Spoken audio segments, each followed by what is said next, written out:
Ito na yung ikakabit ko ngayon guys, tatlong circuit breaker, single phase 20 ampere. Diyan natin ikabit sa ating Fibel socket, tatlo din. 20 ampere yan siya guys, single phase circuit breaker, so with housing. So bali tatlo yan ang ikabit natin, tapos kunan din natin ang ampere. Yan guys, nakabit ko na. Hindi ko na pinakita guys kung paano ikabit dahil ako lang kasi mag-isa.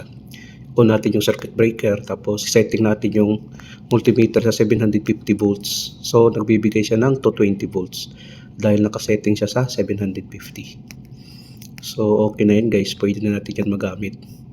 Naka-on kasi ang circuit breaker natin. Ang sunod naman, yan na siya guys, kung makikita natin, yan na yung forma niya.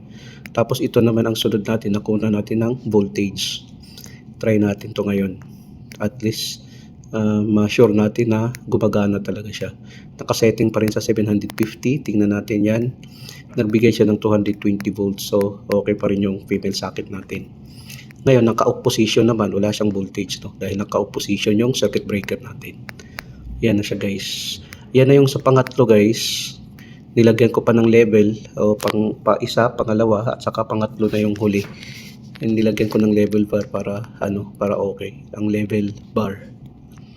Ngayon, kunan din natin to ng ampere, no? Kung accurate ba na, nagbibigay siya ng 220 volts. On natin ang circuit breaker, tapos 220 volts. Nakasetting sa 750 ang ating multimeter na analog. Pag naka-off, wala siyang power, no? Matic kasi yan, 750 volts yan nakasetting. So wala siyang power kung makikita natin. Try natin i-on ulit. Mayroon siyang power na 220 volts. So okay na ito guys, ready to use na ito.